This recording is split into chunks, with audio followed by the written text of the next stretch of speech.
Y voy a predicar un mensaje que tiene que ver con el Día de la Reforma que hemos celebrado ayer. Y esta realidad, esta doctrina tan importante para los cristianos, para Lutero, el gran descubrimiento de Martín Lutero, que fue la justificación por la fe. La justificación por la fe. Y vamos a hablar de esta justificación por la fe, pero en el Antiguo Testamento, aunque vamos a leer un capítulo de Romanos, el capítulo 4 de Romanos, ¿vale? Romanos capítulo 4. El título de la predicación, el Evangelio según Abraham. El Evangelio según Abraham. ¿Qué pues diremos? Que halló Abraham nuestro padre según la carne. Porque si Abraham fue justificado por las obras, tiene de qué gloriarse, pero no para con Dios. Porque, ¿qué dice la Escritura? Creyó Abraham a Dios y le fue contado por justicia. Pero al que obra no se le cuenta el salario como gracia, sino como deuda. Mas al que no obra, sino que cree en aquel que justifica al impío, su fe le es contada por justicia. Como también David habla de la bienaventuranza del hombre a quien Dios atribuye justicia sin obras, diciendo: bienaventurado aquellos cuyas iniquidades son perdonadas y cuyos pecados son cubiertos. Bienaventurado el varón a quien el Señor no inculpa de pecado. ¿Es pues esta bienaventuranza solamente para los de la circuncisión o también para los de la incircuncisión? Porque decimos que a Abraham le fue contada la fe por justicia. ¿Cómo pues le fue contada? ¿Estando en la circuncisión o estando en la incircuncisión? No en la circuncisión, sino en la incircuncisión. Y recibió la circuncisión como señal, como sello de la justicia de la fe que estuvo estando aún incircunciso, para que fuese padre de todos los creyentes no circuncidados, a fin de que también a ellos la fe les sea contada por justicia. Y padre de la circuncisión, para los que no solamente son de la circuncisión, sino también siguiendo las pisadas de la fe que tuvo nuestro padre Abraham antes de ser circuncidado. Porque no por la ley fue dada a Abraham o a su descendencia la promesa de que sería heredero del mundo, sino por la justicia de la fe. Porque si los que son de la ley son los herederos, vana resulta la fe y anulada la promesa.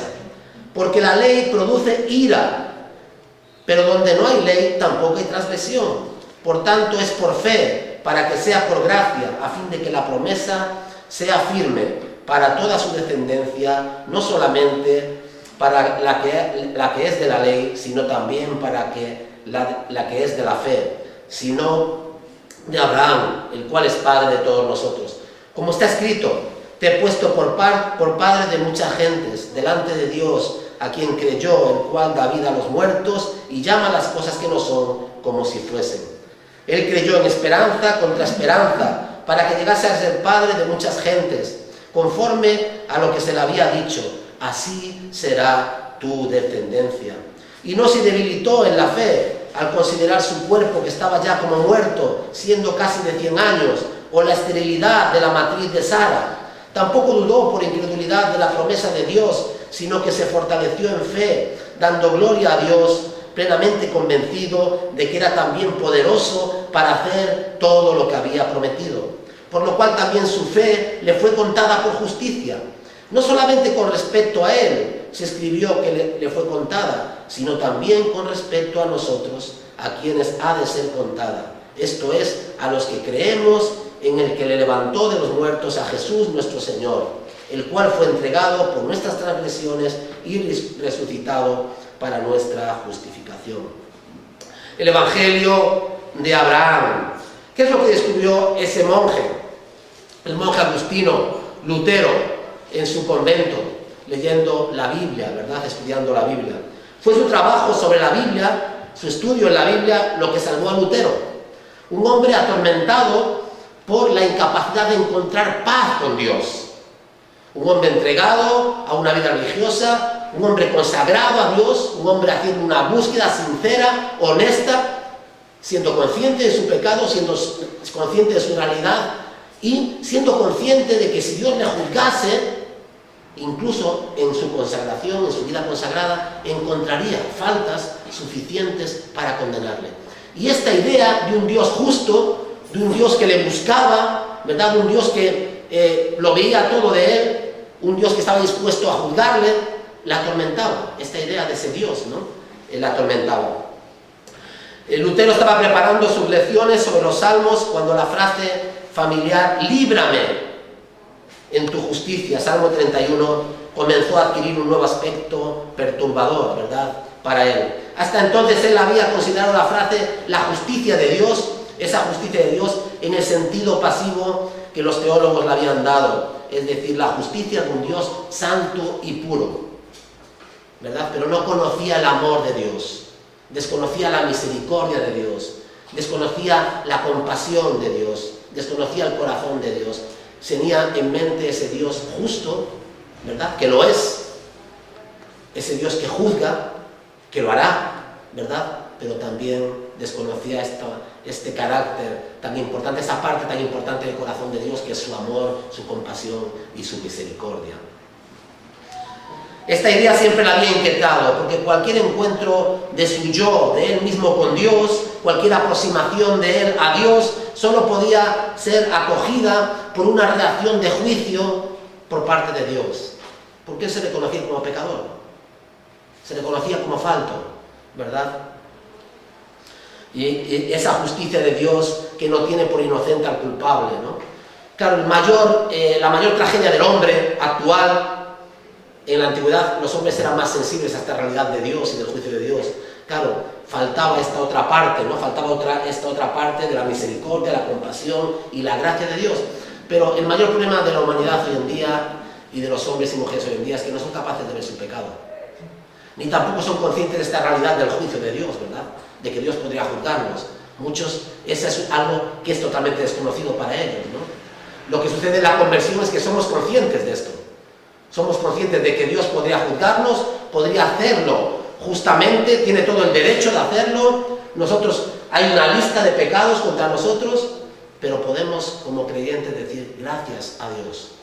Que todo aquel que busca a Dios de corazón y se arrepiente, esa lista es rota, es arrancada, ¿verdad? Ese pecado es borrado por la sangre de Cristo Jesús y hay gracia, perdón y compasión suficiente para el pecador, ¿verdad? Eso es algo maravilloso. Tiene algo de que gloriarse Abraham, porque aquí nos está diciendo que Abraham es el padre de la fe, ¿no? Tiene algo de que gloriarse Abraham, y entonces la gente dice, claro, Dios le justificó porque Abraham fue un hombre obediente. Y entonces muchos intentan justificarse delante de Dios diciendo, nunca he matado, nunca he hecho nada incorrecto, no tengo malos sentimientos contra la gente, soy solidario, si alguien viene a mi casa le doy, tengo buen corazón, soy buena persona, hago esto y hago lo otro, ¿no? Y entonces tenemos que preguntarnos en este texto, ¿tenía Abraham, el padre de la fe, algo de que vanagloriarse? ¿Podría él decir, mira, Señor, he hecho esto, esto, esto y esto, y por lo tanto tienes que justificarme, tienes que perdonarme? ¿Qué nos dice el texto? La primera posibilidad que nos encontramos en el texto es que Abraham pudiese haber sido declarado justo, justificarse por las obras, ¿vale? Y este es el conflicto de la reforma. ¿Podemos salvarnos haciendo algo nosotros mismos? ¿Tenemos esa posibilidad de acumular méritos y presentarlos delante de Dios? ¿O necesitamos desesperadamente la ayuda de otro que nos salve? Y eso es lo que Lutero descubrió, que él no podía salvarse, que por mucho que trabajase, que por mucho que se esforzase, que por mucho que ayunase, que por muchas penitencias, que por muchos peregrinajes que hiciese, que aunque entregase su vida, no podía salvarse.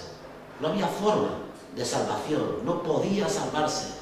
Y entonces, ¿qué pasaba con eso? Si no podía hacerlo, si nunca podía llegar a dar la talla, ¿cómo podía escapar de la justicia de Dios? Hasta que descubrió, justificados por la fe, limpios, perdonados por la fe, en Cristo Jesús. La salvación no está en nosotros, está fuera de nosotros, está en otra persona, descansa en otro, que ha pagado, que ha cumplido todos los requisitos de la ley, que ha vivido una vida perfecta que tú ni yo podemos vivir. Así Abraham fue justificado por las obras. Si fuese justificado por las obras, tendría de qué gloriarse. Versículo 2. Y si es fe más obediencia, entonces todos aquellos que son salvos podían gloriarse delante de Dios y decir, fíjate a mí, fíjate, ese no es salvo, ¿por qué no ha hecho lo mismo que yo? ¿Por qué no puede hacer lo mismo que yo? Y toda vanagloria en la salvación queda excluida, porque la gloria aquí en la iglesia y la salvación la recibe solo el Señor Jesucristo. No hay ninguna vanagloria, no. ¿Quién puede llegar delante de Dios y decir, Señor, mírame? Señor, tú tienes que abrir las puertas del cielo y tienes que preparar un banquete. Fíjate cómo soy un alma bendita. Todo lo que he hecho es, ¿verdad? Es maravilloso. ¿Quién puede ser tan necio de querer presentarse delante de Dios 3 veces santo? Aquel que conoce todo, que lo ve todo de nosotros y presentarse con esta vanagloria, con esta jactancia delante de Dios, ¿verdad? Es mejor presentarse humilde como aquel publicano, diciendo, Señor, perdóname, no soy digno. Y el Señor dice, aquel hombre fue justificado a su casa, se fue perdonado a su casa, sin merecerlo, porque él mismo se reconocía pecador, pero es la gracia de Dios quien perdona. Y aquel que decía, fíjate, yo no tengo problema, yo soy mejor que los demás, ¿juzgado de qué? ¿Verdad? Y ese fue condenado. El orgullo, la vanagloria, lleva más hombres al infierno que cualquier otra causa. El orgullo y la vanagloria lleva más hombres al infierno que cualquier otra cosa. Eso de creernos nosotros aquí el centro del mundo, ¿no? El centro del mundo. Qué triste será para muchos, ¿no? Dice, no para con Dios, versículo, Abraham cara a cara con Dios, recordándole su obediencia. Pablo afirma que esto es imposible. Es imposible. El que se presente delante de Dios confiando en Él mismo, aquel día se va a llevar un gran disgusto. Un gran disgusto, ¿verdad?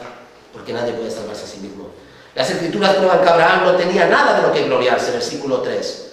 Nada. Porque, ¿qué dice la Escritura? Creyó Abraham a Dios y le fue contado por justicia. Creyó a Dios y su fe, su creer en Dios, le fue contado por justicia. No su obrar para impresionar a Dios, sino su creer en Dios le fue contado por justicia. Es de suma importancia esta palabra contado que encontramos aquí, ¿no? Es poner algo a cuenta de alguien. Su fe, ¿verdad? La fe de Cristo pone a nuestra cuenta su justicia, su perdón. Es contado su fe por justicia.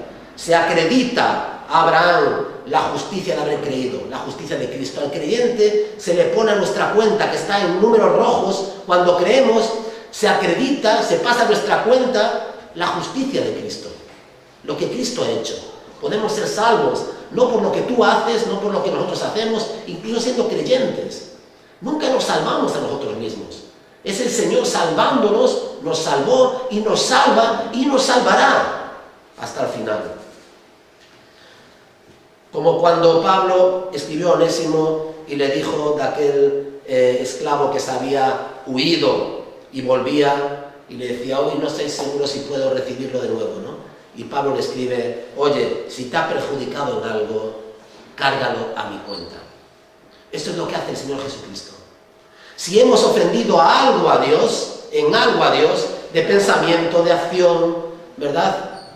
Omisión, si hay algo a nuestra cuenta, Jesús le dice al Padre, Padre, cárgalo a mi cuenta, ¿verdad?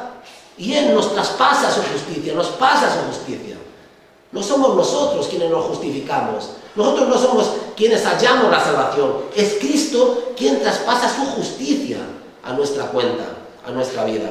En el versículo 3 nos dice que esa fe, la fe de Abraham en Dios, en su palabra, le fue contada por justicia. ¿Qué significa esto?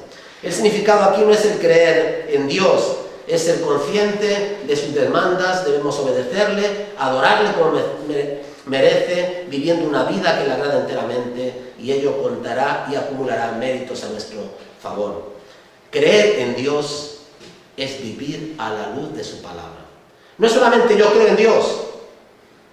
Satanás, los demonios creen. Son más creyentes que nosotros, lo puedo asegurar. Conocen a Dios, conocen su poder, conocen su majestad, conocen todo de Dios, porque son ángeles que Dios creó, pero son ángeles ahora caídos. Los ángeles creen en Dios, los ángeles caídos. Los demonios, ¿verdad?, creen en Dios, no son salvos. Porque creer es creerle a Dios y creer su palabra, ¿verdad?, vivir a la luz de su palabra. La fe de Abraham no es en sí mismo una obra de justicia. El significado es que Dios trató aquí a Abraham como si hubiera vivido una vida justa y perfecta.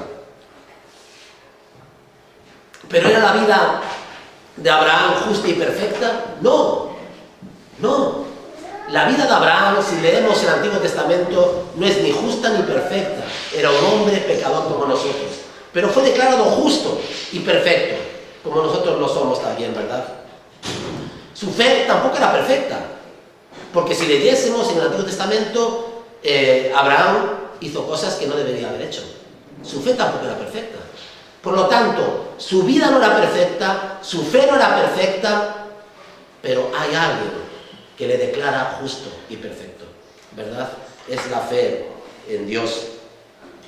Dios le declaró y le contó como justo y como perfecto. Abraham no era justo, ni inocente, ni perfecto, ni sin mancha, pero Dios le trató como si fuese. Martín Lutero hizo esta declaración, ¿no?, tan maravillosa. Simul justus et peccator, ¿no?, que es latín, ¿no?, pero es al mismo tiempo justo y pecador. Y eso es lo que es el cristiano, al mismo tiempo justo y pecador. Quiero hacer lo bueno y no lo hago, soy pecador, ¿verdad? Es esa realidad, pero al mismo tiempo Dios me declara justo, porque me ayuda, me capacita, ¿verdad?, para también obedecerle, para desear obedecer a Dios, ¿no? Justo y pecador al mismo tiempo. Y Abraham fue como nosotros lo somos, justos y pecadores al mismo tiempo. Una cosa es ser un pecador y una cosa es ser declarado justo y pecador. Vivir en estas dos realidades, ¿no?, ¿verdad? Un pecador que se reconoce como tal y que acude siempre al Señor para recibir perdón de sus pecados, la misericordia de Dios, ¿no? Al que no obra, sino el que cree, que justifica al impío, nos dice versículo 5. Mientras todavía uno es un pecador, recibe la justicia que está contada a su favor. Se ingresa a su cuenta cuando aún estaba en números rojos. Esto es lo que pasa con el creyente, ¿no? Estamos en números rojos, buscamos al Señor y el Señor ingresa en nuestra cuenta su justicia, ¿verdad? Ser justificado no significa que se nos excusa de nuestro pecado, mirando a otra parte, ¿no? Porque muchos entienden esta idea como justificar algo, ¿no? Como cuando decimos, queremos justificar algo. Y decimos, bueno, hemos quedado, pero no he llegado porque intentas poner una excusa. No estamos hablando de justificación como excusa, sino estamos hablando de justificación como alguien que es declarado justo, ¿vale? Es un lenguaje jurídico, forense. Cuando declaras a alguien justo, justificado, no es que le estás justificando, dando alguna excusa, sino que le estás declarando justo, perdonado, ¿verdad? Esa es la idea, ¿no? Y Martín Lutero llama esto justicia pasiva, o justicia, otros le llaman justicia imputada. Tú no eres justo, no puedes justificarte, no puedes salvarte, Dios te justifica y te perdona. Él pasa su justicia a tu cuenta. Estás en números rojos, no tienes con qué pagar, el Señor ingresa a tu cuenta, ¿vale? Esa es la idea. Si la salvación no es un regalo de Dios, entonces Dios está obligado a salvarnos, así como un empleador está obligado a pagar a sus empleados. Y esto, por supuesto, estaría en total contradicción con todo el espíritu de la Biblia. Dios no está en deuda con nosotros. Dios no te debe nada, nada, no nos debe nada. Le debemos todo a Dios, el aire que respiramos, lo que somos, lo que tenemos y sobre todo la salvación, que no podemos ganarla. Es solamente de Dios. ¿Cómo es la fe que nos justifica? En contraste con el principio de fe más obediencia, es decir, creo y tengo que obrar, Pablo nos propone fe más confiar en la provisión salvadora de Dios. ¿Cómo nos salvamos? No es me salvo, creo y ahora voy a hacer todo lo posible para agradar a Dios para que me salve, sino es fe más ahora confío totalmente en lo que Dios ha dicho y obro en consecuencia. Pero no obro para salvarme, sino obro porque soy salvo, porque confío que Dios ya me ha salvado, ¿verdad? Dejar de confiar en nosotros mismos, más el que no obra, le has tenido, como dice el versículo 31. ¿Qué quiere decir esto? Que uno deja de intentar salvarse. No puedes impresionar, no podemos impresionar a Dios. Esto es maravilloso. No tenemos que estar aparentando delante de nadie, delante de Dios, lo que no somos. No podemos impresionar a Dios. No hay nada en nuestras vidas que pueda hacer que Dios nos ame más o nos deje de amar. Dios ya nos ha amado en Cristo Jesús. Dios ya nos ha perdonado nuestros pecados. Y ahora lo que tenemos es que vivir ante esa realidad tan liberadora, ¿verdad? Que expulsa la culpa de nuestras vidas, la carga del pecado. Es decir, soy salvo porque el Señor me amó y me perdonó y se entregó a sí mismo por mí. Y nada ni nadie me puede separar de su amor, ni mi pecado, ni mis errores, siempre que realmente esté convertido y esté siguiendo al Señor, ¿verdad?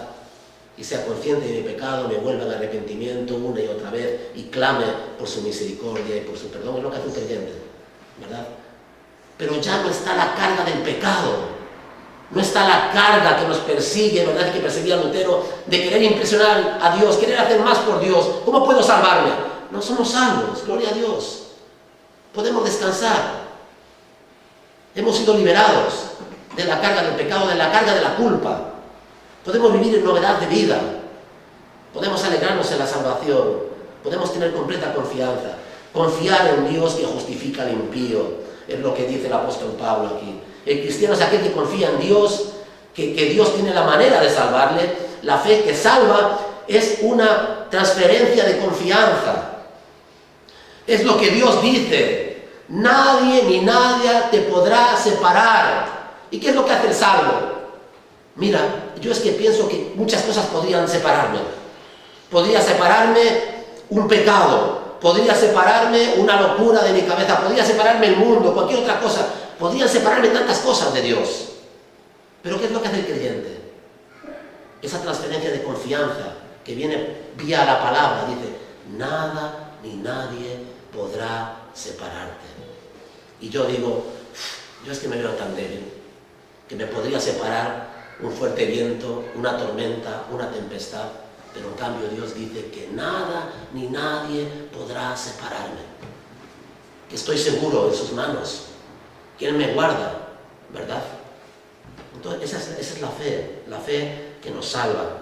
¿Creer en Dios o creer a Dios?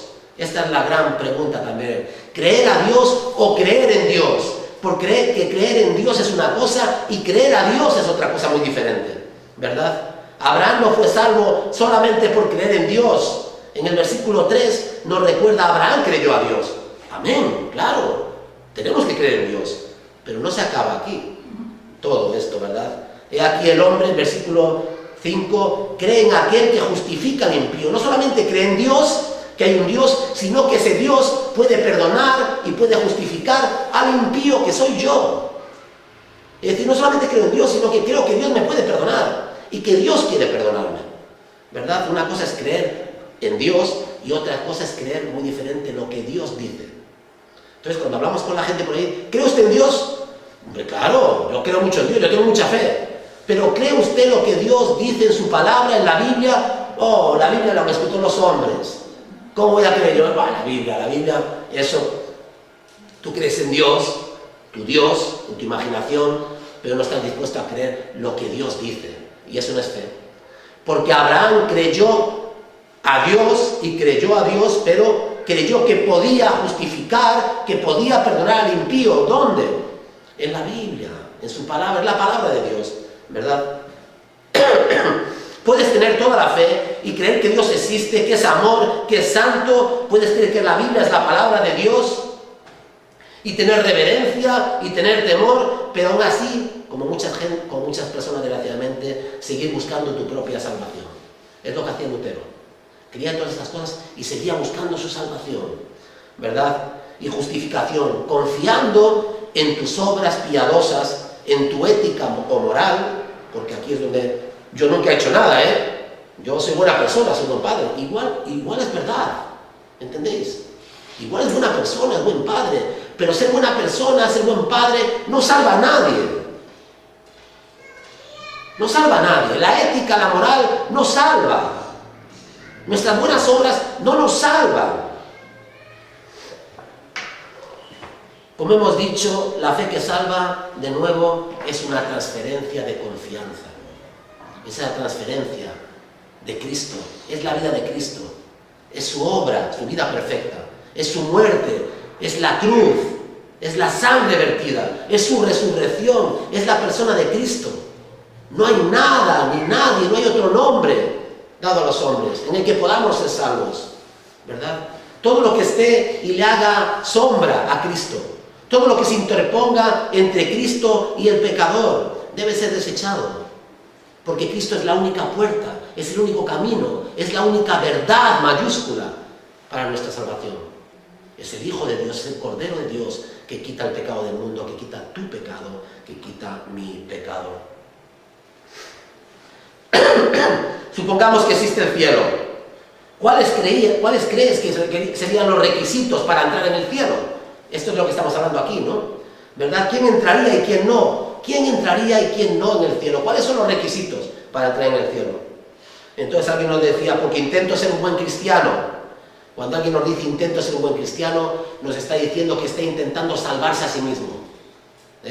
Intento ser buena persona, intento ser buen cristiano. ¿Qué me están diciendo? Que no has encontrado a Cristo Jesús como único Salvador y suficiente Salvador. Que tú estás de alguna forma, es loable, está bien, intentando ser buen cristiano.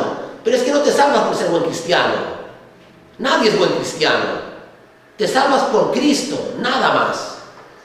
Porque creo en Dios e intento hacer su voluntad. Salvación por fe más obras. Creo en Dios e intento hacer su voluntad. Pero es que no te salvas por creer en Dios e intentar hacer su voluntad. Te salvas por Cristo solo. Esto fue el descubrimiento de Martín Lutero, el descubrimiento de los cristianos, nuestro descubrimiento. No me estoy salvando. No estoy pensando a ver si me salvo. Soy salvo. ¿Por qué soy salvo? Porque el Señor me salvó. Y para salvarme, lo que hizo fue asombroso.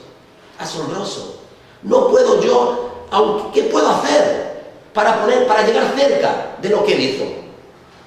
Contempla la cruz del Calvario. Contempla al Hijo de Dios. Contempla al crucificado. Contempla al rechazado, humillado, hundido en el pecado, separado del Padre. Contempla su muerte. Contempla su descenso a los infiernos. Contempla ahora en gloria, victorioso. Ahí está tu salvación. ¿Qué puedes poner tú? ¿Qué puede poner nadie a los pies de la cruz que pueda opacar, que pueda hacer sombra a lo que Dios ha hecho en la cruz? Nada. Es por eso que solamente allí, en la cruz de los Calvarios, a los pies del Señor Jesucristo, está nuestra salvación. Él es nuestra gloria.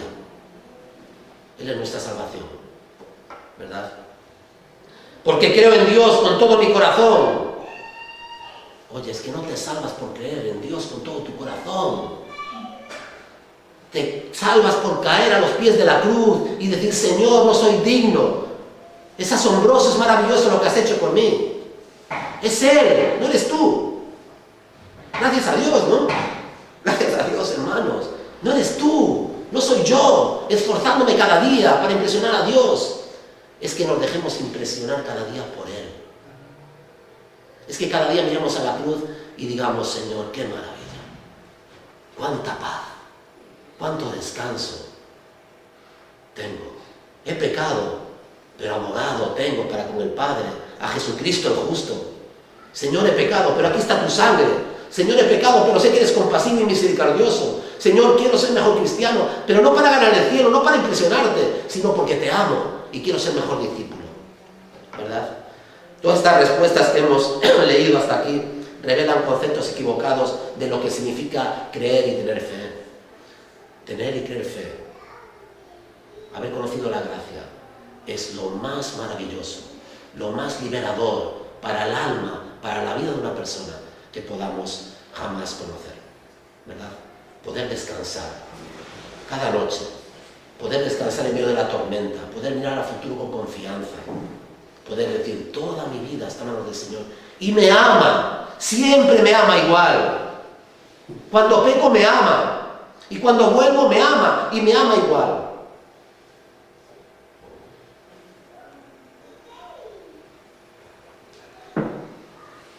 En ninguna de estas respuestas que hemos dicho hay una transferencia de confianza real. La confianza real, la fe, descansa en la obra y en la persona de Cristo Jesús. Solamente, solamente.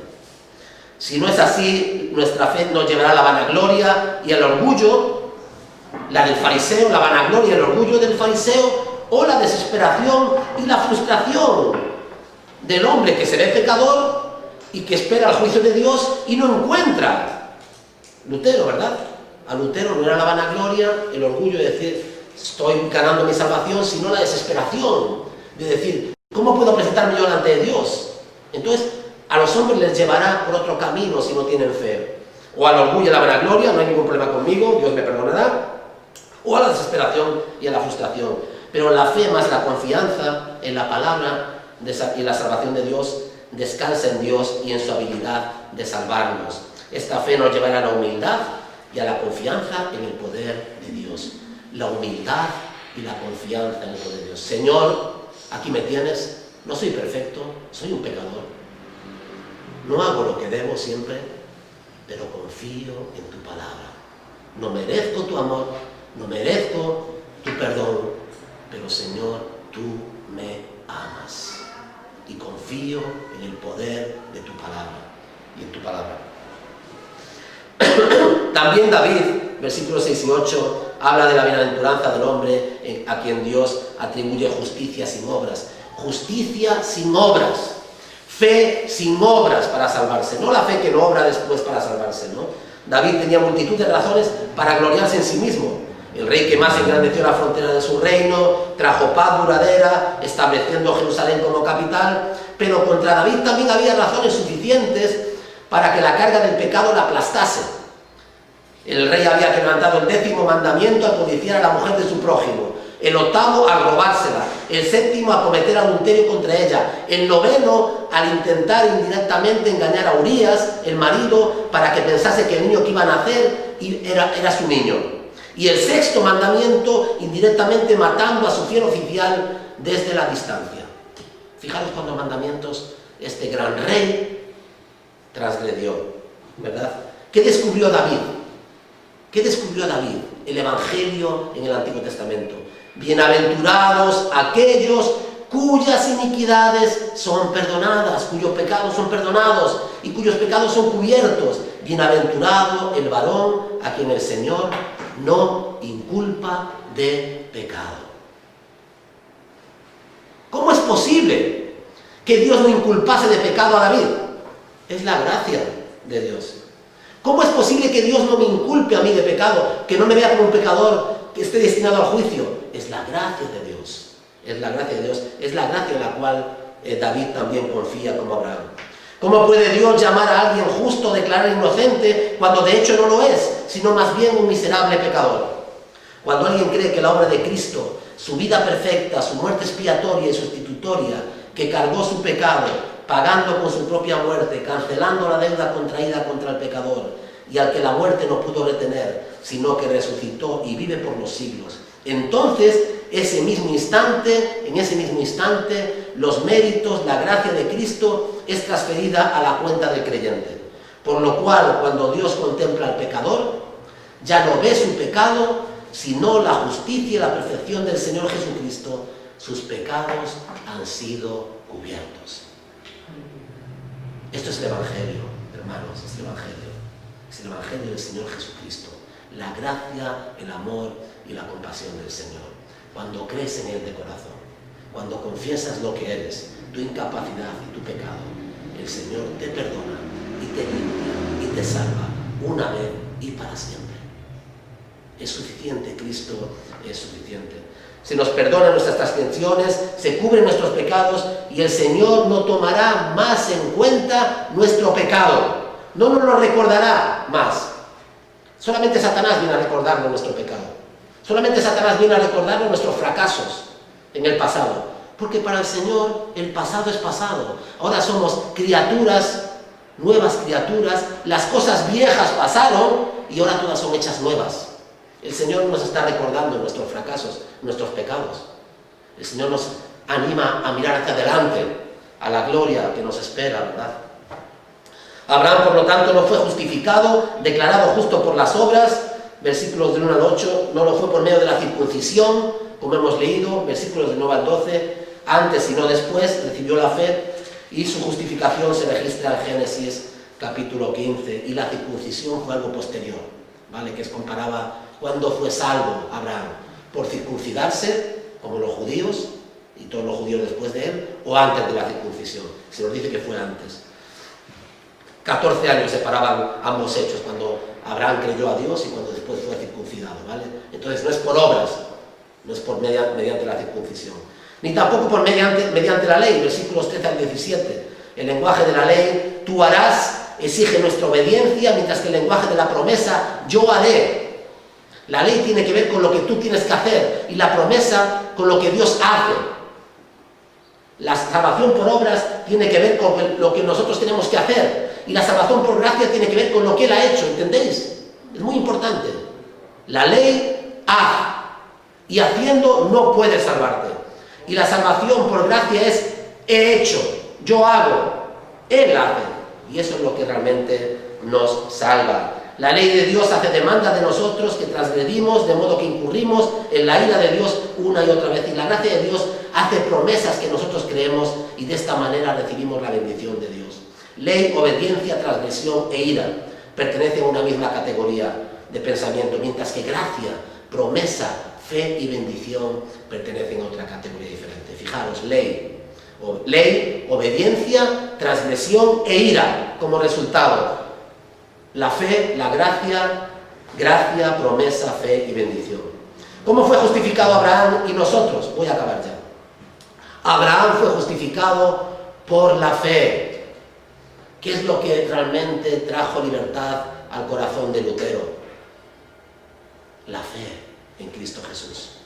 Si bien, a decir verdad, la fe va más allá de la razón, siempre tiene una base racional, y lo razonable de la misma depende de lo confiable que sea la persona en quien se confía. La fe tiene una base razonable, y lo razonable es, ¿podemos confiar en aquel que da su palabra? ¿Podemos confiar en aquel que nos dice estas cosas? Y entonces de nuevo volvemos a mirar en la cruz. ¿Y dónde está toda nuestra confianza? Está en que Dios mismo se entregó para que nosotros seamos salvos. Más razonable, más evidencia que esa, ¿verdad? Podemos confiar, es confiable la cruz, es confiable Jesús. Pues si no es confiable la cruz, ni es confiable Jesús, no hay ningún tipo de esperanza para nosotros, porque no hay nada, ni nadie más confiable que Él. Es en Dios en quien confiaba Abraham, y también nosotros, como el que da vida a los muertos, es decir, la esperanza de la resurrección, el que llama a las cosas que son como si ya que no son como si ya existieran. Esa es la fe, la certeza de lo que se espera y la convicción de lo que no se ve. Llamamos a las cosas que no son como si fueran. Hablamos del nuevo cielo y nueva tierra, no lo vemos, pero lo creemos por la fe. No estábamos allí cuando Cristo murió, pero sabemos que es cierto y verdadero. Y hemos experimentado nosotros también los resultados de esa salvación. Llama a la existencia a las cosas que no existen. Y no existe nada que desconcierta más a los seres humanos que la muerte. Es el único acontecimiento para el cual no tenemos control y del cual no podemos escapar. La muerte es algo de lo que no queremos hablar.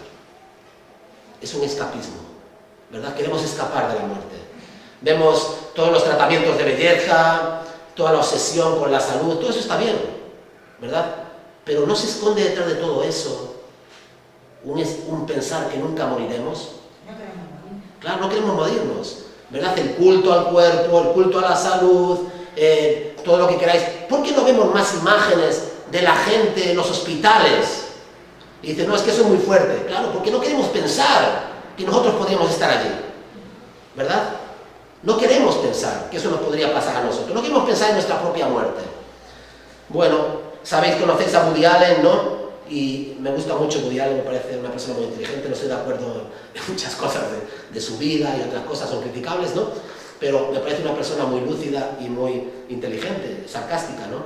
Y le preguntan sobre la muerte y dice, no, yo la verdad es que no tengo miedo a morir, es que solo quiero no estar allí cuando esto ocurra. No tengo miedo a morir, pero prefiero no estar allí cuando esto ocurra, prefiero no estar presente. Entonces esa idea, no tengo miedo, pero no quiero estar allí. La firme convicción en cuanto al poder de Dios fue lo que permitió a Abraham creer contra toda esperanza. Creer contra toda esperanza. Es precioso esto, ¿no? ¿Verdad? Esperar contra toda esperanza, creer contra toda esperanza. ¿Verdad? Como al mismo tiempo en esperanza, cuando Dios le prometió la descendencia. Era de 100 años. Era contra toda esperanza. No era razonable, no era natural. Era una locura. Y sucedió. Sucedió, porque Dios es el Dios que llama a las cosas que no son como si fuesen y que puede hacer que sucedan, ¿verdad?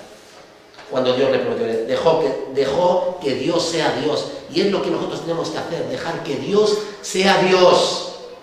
No reduzcamos a Dios a una estatuilla, algo de llevar en el bolsillo, ¿verdad? A nuestra forma de entender a un Dios humano, a nuestra imagen y semejanza. No. Dejemos que Dios sea Dios, contemplando la propia senilidad y esterilidad de Sara. Abraham cerró los ojos y dijo, esto es imposible, yo 100 años, mi mujer tampoco puede concebir, esto es inaudito, es imposible, pero aún así con esa lucha creyó y Dios cumplió la promesa, ¿verdad? Pero tuvo en cuenta el poder y la fidelidad de Dios. La fe siempre ve los problemas a la luz de las promesas. Hay problemas, hay situaciones ahora en nuestra vida, en el mundo, pero Dios está en control. Dios gobierna y la palabra de Dios está sobre todas las cosas. Y la fe confía no en lo que ve, sino en lo que espera y en Dios, ¿verdad? La fe siempre ve los problemas a la luz de las promesas. Por la fe Abraham, a pesar de su avanzada edad, no pensáis que él no lo pensó, ¿eh? Digo, ¿pero a dónde voy yo? ¿A dónde voy yo? Si ya con esta edad yo ya estoy aquí ya jubilado, no, yo ya estoy posjubilado, ¿no? Ya estoy ya rejubilado, como dicen los argentinos, ¿no? Rejubilado. Estaba rejubilado de Abraham. Y dice, mira, a pesar de su edad, avanzada edad, y de que Sara era estéril, recibió fuerzas para tener hijos porque consideró fiel al que le había hecho la promesa. Abraham sabía que Dios podía cumplir sus promesas por su poder y sabía que lo haría por su fidelidad. Dios tiene poder y Dios es fiel. Dios promete y tiene poder para llevar a cabo lo que promete. ¿Verdad? Es importante. Estaba plenamente convencido de que Dios tenía poder para cumplir lo que había prometido. Versículo 21. Por eso, es decir, porque creyó en la promesa de Dios, se le tomó en cuenta su fe como justicia. ¿Cuál es la fe que salva? La de creer. Cree en mí, cree en el Señor Jesucristo y serás salvo. Creo, Señor, creo, ¿verdad? Es la fe, creer en la palabra de Dios. Se le tomó en cuenta, no se escribió solo para Abraham, que se le tomó en cuenta esa fe, ese creer, esa creencia, sino también para nosotros. Esto es para los que creemos en quién, en qué, para los que creemos en quién y en qué. Y nos dice, los que creemos en el que le levantó de los muertos, a Jesús, Señor nuestro, el cual le fue entregado el que fue entregado por nuestras transgresiones y resucitado para nuestra justificación. Porque en el Evangelio la justicia de Dios se revela por la fe y para fe, como escrito está. Este es el versículo que a Lutero le abrió la puerta, el corazón de par en par, ¿verdad? Mas el justo por la fe vivirá. Ya no vivo porque yo pueda ganar mi salvación, no vivo para impresionar a Dios, no vivo dependiendo de mis circunstancias, vivo por la fe, no por vista, sino por fe, confiando en aquel que me amó y se entregó a sí mismo para salvarme. En Él estoy seguro, en Él puedo confiar, no hay nadie que me pueda apartar de su amor. Era una idea completa nueva de la justicia de Dios. Claro que Dios es justo, claro que Dios juzga, claro que Dios no tendrá por inocente al culpable, pero ahí está la gracia y el amor y la compasión de Dios. Era la justicia absolutoria, la justicia que absuelve al creyente, al pecador arrepentido, que nos coloca en una nueva relación con Dios al estar en Cristo. Una justicia que no se manifiesta, importante, una justicia que no se manifiesta por los méritos de nadie, por la moralidad de nadie, ni por la obediencia de ningún hombre, sino por la naturaleza misma de Dios, misericordioso y perdonador. La justicia de un Dios que se reconcilia con el hombre y busca reconciliarse con el hombre, aun siendo este hombre pecador. Es Dios quien toma la iniciativa para buscar y perdonar. No porque este hombre lo merezca, no porque este hombre se esfuerce por ser bueno y digno, sino porque es pecador y nunca podrá cubrir la distancia es por la cual Dios se acerca y sale a su encuentro. ¿Entendéis? Nunca. Es Dios mismo. La salvación pertenece al Señor. Es su misericordia y es su compasión. Voy a acabar con esto. Una frase de Lutero, ¿vale? Cuando me di cuenta de esto, de que el justo por la fe vivirá, me sentí como si hubiera nacido otra vez. Las puertas del paraíso se habían abierto de par en par y yo había entrado. Qué bonito, ¿verdad? Qué bonito. Qué bonito es esto. Qué bonito es descansar solamente en Cristo Jesús. Ya no eres tú, ya no soy yo, no depende de ti, no depende de mí, depende de Él. ¿Quieres una prueba de su amor? De tal manera amó Dios al mundo, de tal manera amó el Padre al mundo, que envió a su Hijo unigénito, lo más precioso, lo más valioso que tenía, su Hijo, Dios mismo, la segunda persona de la Trinidad, para que todo aquel que en Él crea, para que todo aquel que llega y diga, Señor, no puedo, no sé, no entiendo, pero quiero seguirte, quiero ser salvo, para que todo aquel que en Él crea no se pierda, y tenga vida eterna. Este es el Evangelio del Señor Jesucristo, es el Evangelio de Abraham, es el Evangelio de David. Son algunas noticias. Puedes descansar tranquilo, puedes vivir tranquilo. Tu vida, toda tu vida, está en manos de Dios. Nada ni nadie te podrá apartar de Él. Si Dios es contigo, si Dios es conmigo, ¿quién contra nosotros? Cuando pecas, Dios no deja de amarte. Dios te sigue amando. Es como con nuestros hijos. Nuestros hijos desobedecen, se portan mal, le amas menos, ¿no? En ese momento, nosotros igual nos enfadamos, ¿no? Pero tú no has dejado de amarle. Cuando un hijo se aparta, no es curioso que le ames más. Le amas más, necesita más tu amor. Y así es el amor de Dios, ¿no? No es que nos ame más ni menos, siempre nos ama igual. Siempre nos ama igual.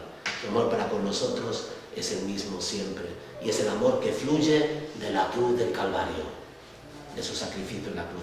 Que el Señor nos ayude a tener esta fe y a compartir esta fe, ¿verdad? Que el Señor nos ayude a todos y la aplique en nuestros corazones. Amén. Que la gracia de Dios, que el amor del Señor Jesucristo y que todo el consuelo y el poder de su Santo Espíritu sea con todos nosotros. Amén. Amén.